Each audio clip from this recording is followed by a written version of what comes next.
Tal vez piensas que la próxima guerra mundial va a comenzar en Europa o en Oriente Medio. Pues no. No te vayas de aquí porque te voy a explicar dónde es que va a suceder.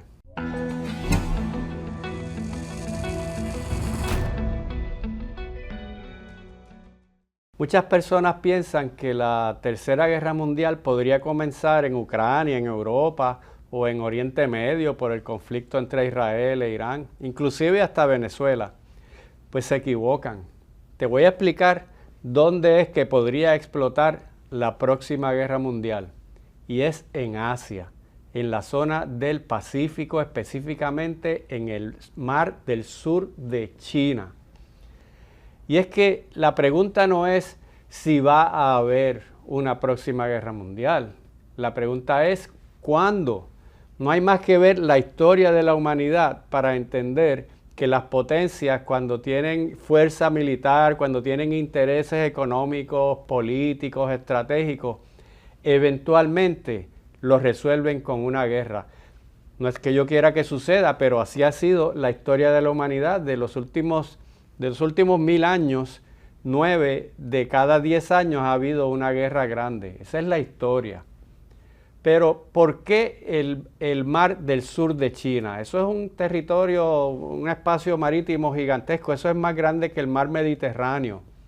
Lo que sucede es que allí confligen los intereses de todas las grandes potencias del mundo, inclusive de potencias de segunda categoría, que no son tan fuertes, pero regionalmente sí tienen muchos intereses. ¿Y cuáles son esas potencias? Pues ahí está Estados Unidos, China, Reino Unido, Francia, Japón. Esas son, ¿verdad?, potencias grandes, pero también ahí está Filipinas, ahí está Vietnam, está Corea del Sur y Corea del Norte, está Australia involucrada, Indonesia. Es una cantidad grande de países que todos tienen sus propios intereses, hay alianzas cruzadas entre unos, entre otros, tipos de movimientos diferentes y hay muchas instancias en las que ahí podría detonarse algo.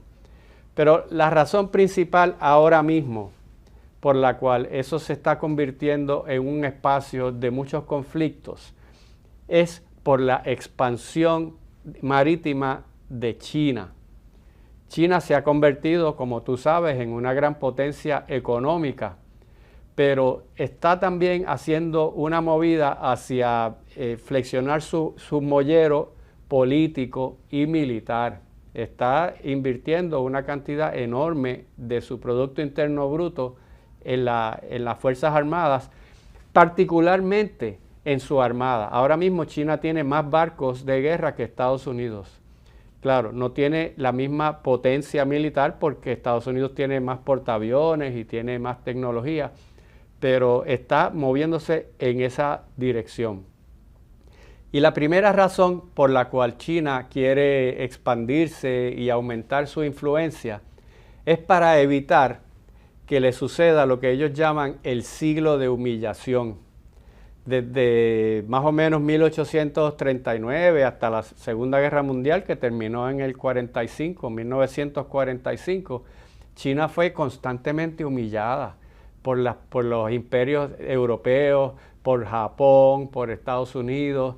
Miren, en el 1839 le obligaron a China a abrir sus puertos. Inclusive hubo una guerra, la llamada Guerra del Opio, que el Imperio Británico obligó a China a producir opio, a convertirse en un narcoestado cuando las leyes chinas prohibían eso.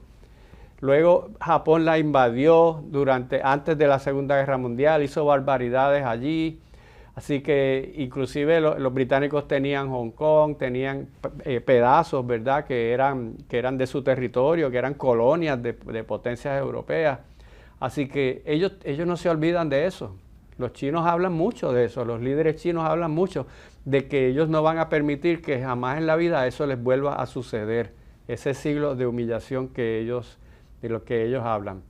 Pero otra cosa que está haciendo China es expandiendo sus fuerzas armadas en ese mar del sur de China, que también se extiende hay otra parte que es el mar del este de China. Eso es un espacio de mar enorme y están mandando sus barcos por toda esta zona, están haciendo unos reclamos territoriales sobre ese mar que cuando uno cuenta es básicamente de 80 a 90% de ese mar, ellos reclaman que es de ellos. Una de las razones por las cuales ellos están tan interesados en eso es por la salida al Océano Pacífico. Si miras en un mapa, te darás cuenta de que hay una gran cadena de islas, como una especie de arco, que es una barrera natural que protege o que divide el mar Pacífico del mar del sur de China y el mar del este de China. Y para los barcos chinos, ya sean militares o comerciales o de pesca, para salir al Océano Pacífico, tienen que pasar por esa cadena de islas. Y esa cadena de islas es larguísima, eso incluye a Japón, a Taiwán, a Filipinas, eso llega hasta abajo, hasta Indonesia. Es decir, que y eso solamente tiene unas poquitas salidas, tiene unos estrechos pequeños. Tiene el estrecho de Taiwán, que es el pedazo de mar que está entre la isla de Taiwán y China. Tiene el estrecho de Miyako, que eso pasa por Japón, tiene que pasar por Japón. Y tiene el estrecho de Bansi, que tiene que pasar por aguas de Filipinas. Así que, y todos estos países son países hostiles a China. Así que ellos se sienten un poco acorralados dentro de su propio espacio y no quieren mantenerse solamente como una potencia terrestre, sino que necesitan tener acceso al mar. La otra razón es que China necesita las rutas marítimas porque gran parte de sus exportaciones van por mar. Como 40% de sus exportaciones van por el mar, no todo es por tierra o por aire. Así que en la eventualidad de que alguno de estos países decidiera hacerle la vida difícil a su flota comercial, se les afectaría mucho. Y no nos podemos olvidar que hay una presencia bien grande de la Fuerza Naval estadounidense, pero también hay británica, hay francesa, porque los franceses tienen la Polinesia francesa hacia el sur del Pacífico. Así que ellos tienen mucha presencia de enemigos potenciales que en algún momento de crisis o de conflicto podrían hacerle la vida muy difícil y ponerle mucha presión económica. En esa zona también hay muchos recursos naturales. Allí hay reservas de petróleo, enormes reservas de petróleo, mucho más grandes reservas de gas natural. También es una zona de mucha pesca. Y la flota pesquera china es gigantesca, ellos dependen mucho de eso también para su supervivencia, para sus exportaciones. Así que hay muchas razones por las cuales China está imponiendo o llevando su presencia naval en esta zona. El problema es que esa zona, pues como te conté, tiene la presencia de muchas otras potencias y hay muchos otros países que también reclaman parte de ese mar que China reclama. Hay por lo menos 8 países adicionales que reclaman parte de esas aguas y cuando se mira un mapa de todo lo que China reclama como suyo, choca constantemente con Vietnam, sobre todo con Filipinas, pero con Indonesia, con Malasia, con Brunei, con Taiwán, con Japón. Es una cantidad enorme. También está Rusia, en la parte bien hacia el norte, Rusia también tiene la única salida que tiene Rusia al mar hacia el lado del Pacífico, es por allí. Así que ahí hay una confluencia de muchos intereses de muchos países que tienen aspiraciones a ser países importantes en la zona y en el mundo. Y lo que falta es que haya unas controversias y unos detonantes. Pero te voy a hablar de algunas de las controversias que se están dando allí, históricamente y ahora en este momento histórico. La más grande, por supuesto, controversia es la de Taiwán, porque Taiwán históricamente había sido parte de China, es China. Ellos son chinos en ese sentido, étnicamente chinos, pero cuando Japón invadió a China y a Taiwán, Japón pues se apropió de Taiwán y después que Japón perdió la Segunda Guerra, Taiwán regresó a ser parte de China, pero en ese momento China estaba en una revolución, en una guerra civil y los comunistas ganaron esa guerra contra el gobierno de los nacionalistas de Chiang Kai-shek. Mao Zedong era el líder de los comunistas.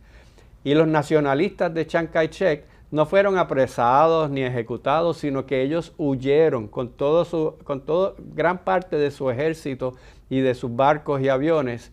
Estamos hablando de 1949. Ellos huyeron a Taiwán y allí se apertrecharon. Y el gobierno de Mao Zedong no tuvo la capacidad militar de invadir Taiwán y quedarse con todo eso. Así que quedaron dos Chinas.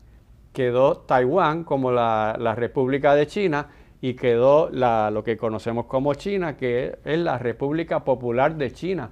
Inclusive durante muchos años, décadas, las Naciones Unidas solamente reconocía a Taiwán. Taiwán era China. La delegación en las Naciones Unidas de China era Taiwán. China propiamente no tenía representación. Hasta en las Olimpiadas, el equipo de China era Taiwán. Pero eso cambió después de 1972, cuando el presidente estadounidense Nixon hizo un acercamiento, fue a China, se reunió con Mao Zedong y llegó a la conclusión de que no podían seguir manteniendo a este país aislado, sobre todo porque en la década del 60 China era muy pobre, era un país, hasta hubo hambruna, hasta se moría. Es difícil ahora imaginarse que eso pasa allí, pero esa no es la China que conocemos ahora. Eso era bien pobre y se podían dar el lujo de ignorarla.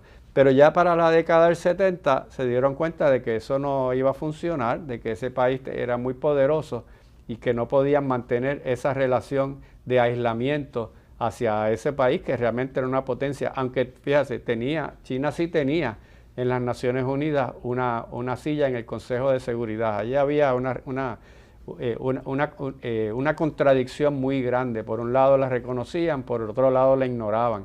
Así que Estados Unidos decidió entonces cambiar su política, reconocer a China comunista. No reconoce que Taiwán es un país independiente, ni siquiera los mismos taiwaneses han declarado la independencia porque no quieren enfrentarse a China. El Comité Olímpico entonces reconoció a China. Las mismas Naciones Unidas emitieron una resolución en la que reconocían que la representación de China era China continental. Inclusive fue un lenguaje bien fuerte diciendo que Taiwán había sido un impostor y todo. Fue bastante fuerte hacia Taiwán. Y de ahí salió la política esta de una sola China. Y Estados Unidos pues no rechaza que China alegue que quiere mantener a Taiwán, pero tampoco activamente reconoce eso, reconoce que, ¿verdad?, que Taiwán sea parte de China, pero mantiene una relación con Taiwán como si fuera un país independiente. Tenía una embajada allí antes de los 70, ya no se llama embajada, es una misión diplomática, pero funciona como si fuera una embajada. No hay países en el mundo que reconozcan a Taiwán como país independiente, ni tiene embajadas por el mundo, precisamente porque no quieren enemistarse con China. Pero el tema de Taiwán es complicado, porque el gobierno chino ha dicho, y últimamente se ha puesto bastante más agresivo, de que ellos eventualmente van a recuperar Taiwán, que eso es un asunto interno de ellos, que ningún país tiene que meterse en eso, y que si es por la vía pacífica, perfecto, pero si tiene que ser por la vía violenta, por la vía militar, pues también lo harán. Y que cualquier país que quiera intervenir en esa dinámica va a estar, lo que va a estar haciendo va a estar siendo agresivo hacia China y que se va a tener que atener a las consecuencias. Pero ese tema sobre Taiwán no termina ahí, así que quédate pendiente porque voy a terminar y te voy a hablar un poco más sobre lo que sigue pasando con Taiwán y lo que podría pasar en el futuro.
te contaba de la importancia de Taiwán para China y para muchos otros países.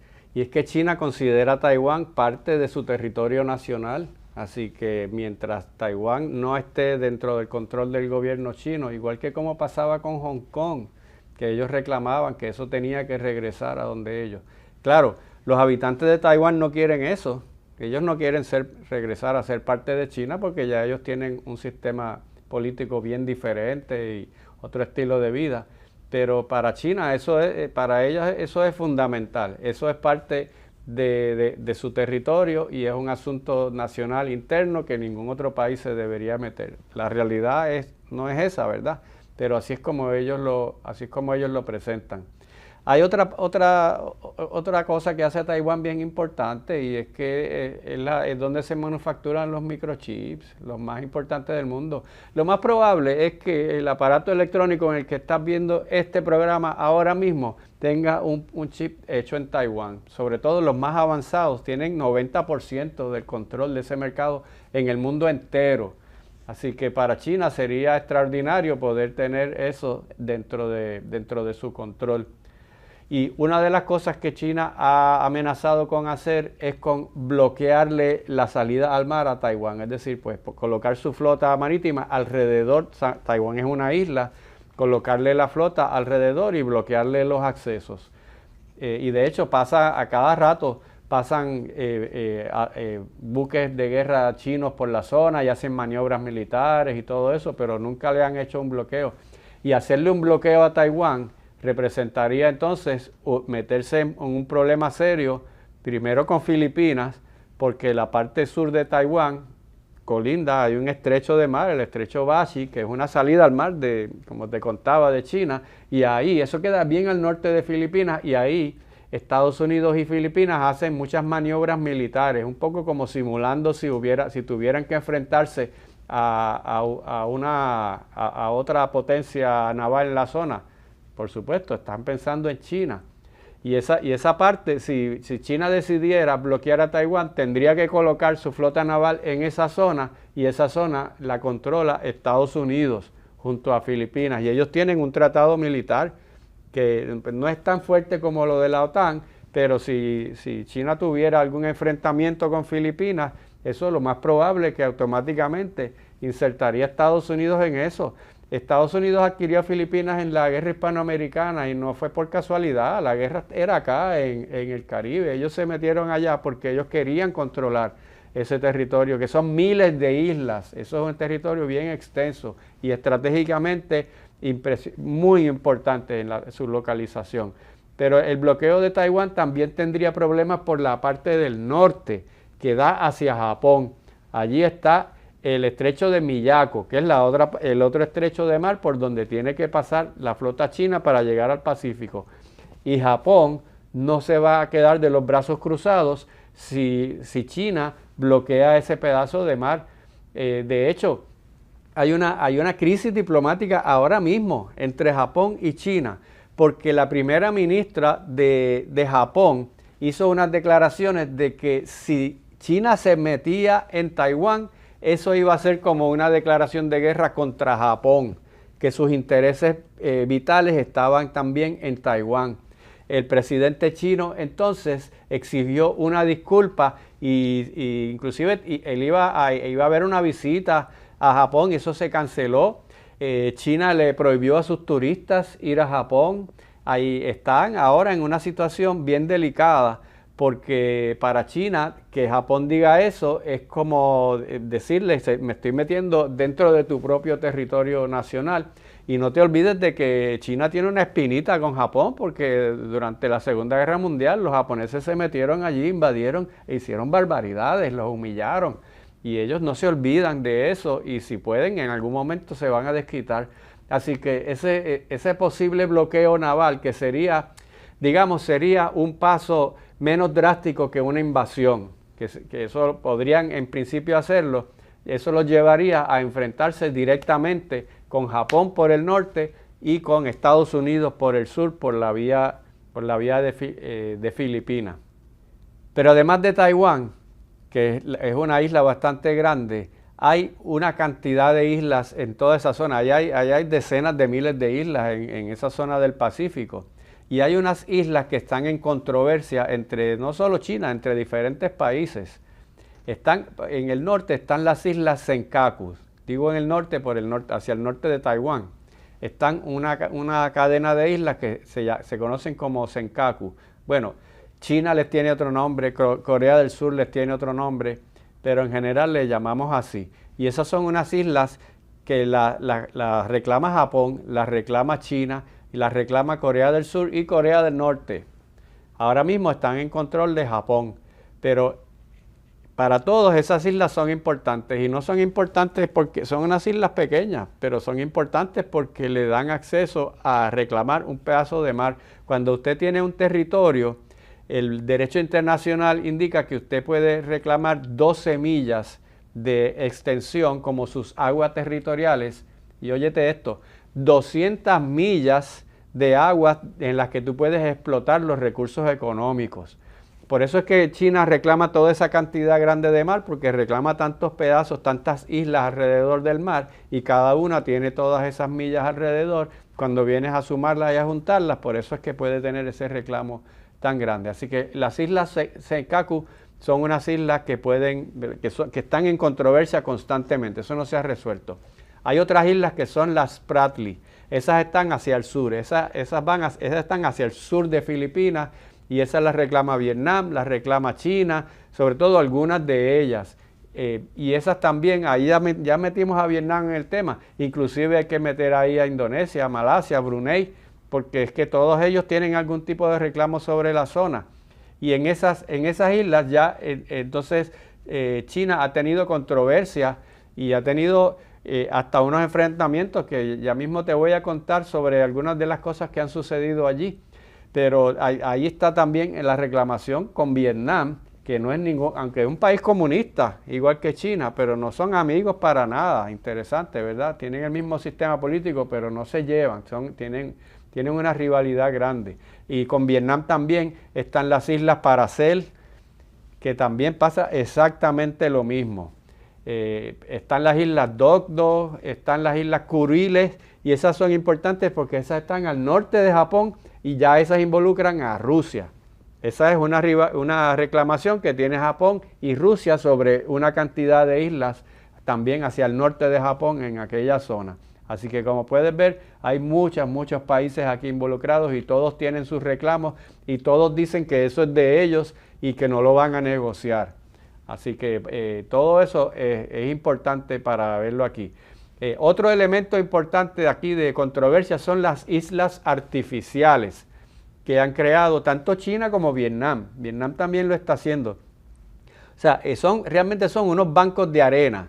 Son unos territorios bien pequeñitos que tanto China como Vietnam lo que han hecho es que lo han rellenado zonas de coral y han creado literalmente islas donde no había. Pero ¿por qué hacen eso? Pues porque ahí han convertido ese espacio en bases militares.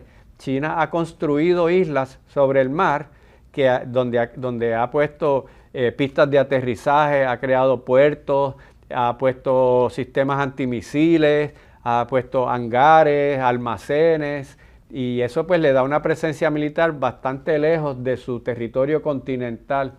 Y Vietnam está haciendo algo parecido. No ha llegado a ese nivel tanto de militarizarlo, pero sí ha construido también almacenes y ha llevado municiones a algunas de esas islas. Y eso, pues eso es una controversia que otros países dicen, tú no puedes hacer eso porque eso está dentro de mis aguas territoriales. Pero está sucediendo, inclusive ha llegado a construir islas tan al sur como en aguas territoriales de Australia. Si ves en un mapa, Australia queda bien al sur y hasta allá ha llegado China a tener una presencia militar. Otro elemento también que se ha dado, otra controversia grande, son los choques entre barcos. O sea, allí no ha habido una guerra, no ha habido, los barcos no se han bombardeado, pero han hecho lo más cercano posible que puede pasar, que es que se han bombardeado con cañones de agua a presión, como las que usan los bomberos, Y eso lo están haciendo los barcos chinos. También ha pasado entre barcos chinos y barcos japoneses por la parte más hacia el norte de ese mar. Pero sobre todo con quien está sucediendo mucho es con Filipinas. China, las Fuerzas Armadas chinas, los buques de guerra chinos, han disparado con esos cañones de agua, que son básicamente los mismos cañones que utilizarían para enviar una bomba, solo que son cañones de agua, pero son bien potentes, y le han disparado a barcos de la Fuerza Costanera Filipina para sacarlos de lo que ellos alegan son sus aguas territoriales, y dicen que están violando su soberanía.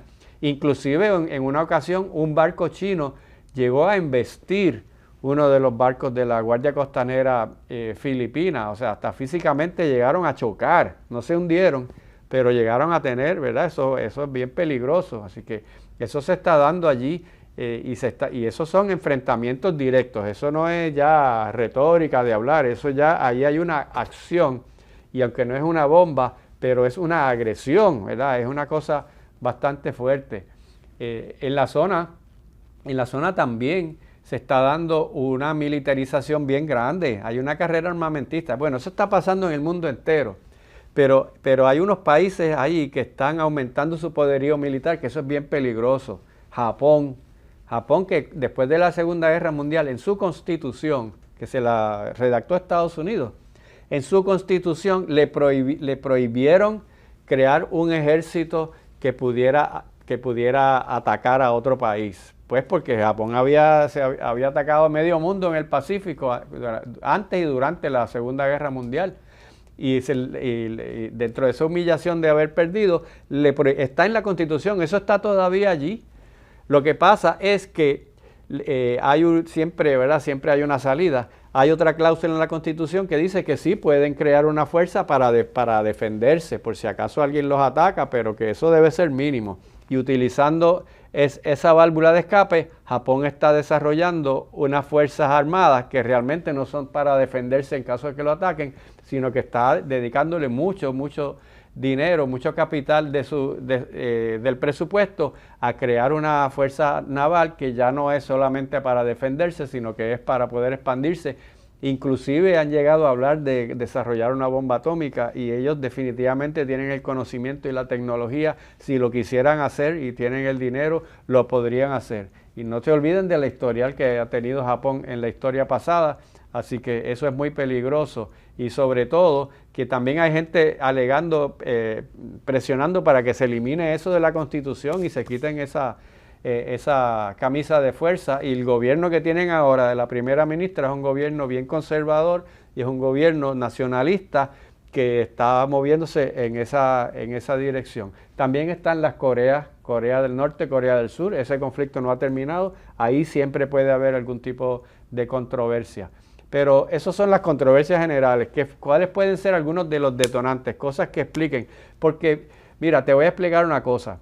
Las guerras mundiales no empiezan de momento todos los países, todos contra todos.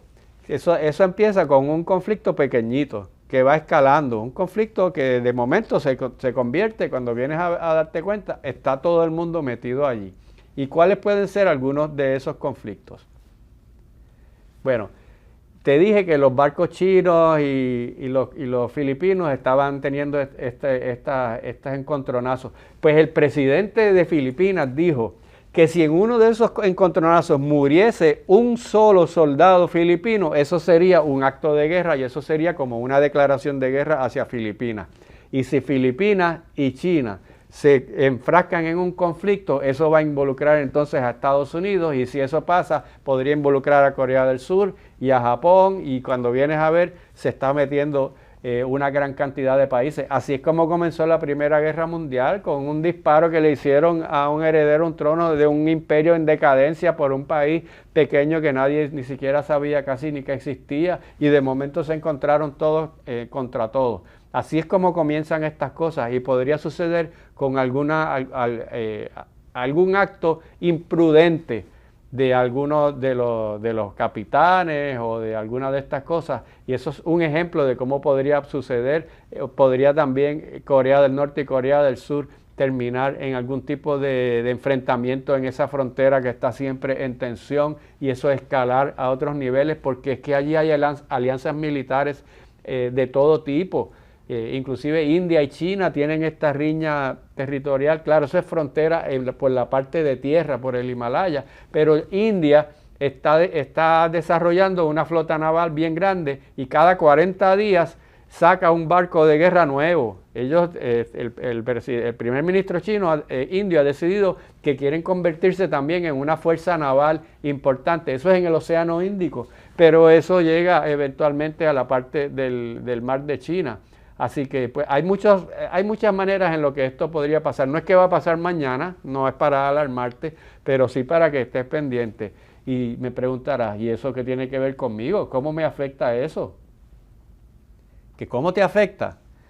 Bueno, ¿acaso tú tienes algunos enseres eléctricos hechos en China, o utensilios de cocina, o muebles? ¿Acaso tienes ropa hecha en Vietnam, en Malasia, en Indonesia? ¿Acaso guías un carro japonés o coreano?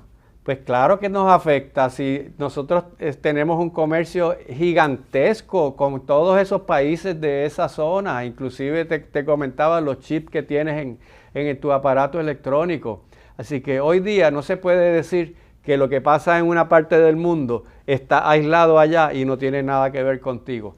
Todo lo que pasa en el mundo te afecta y por eso es que aquí mi compromiso es explicártelo y educarte para que estés al día y que nada de estas cosas te coja por sorpresa. Personas se unen de lunes a viernes para ver nuestro contenido. Este canal está lleno de contenido de valor para que juntos nos eduquemos, informemos y entretengamos. Suscríbete al canal, activa la campana y únete a las miles de personas diarias que nos sintonizan por YouTube.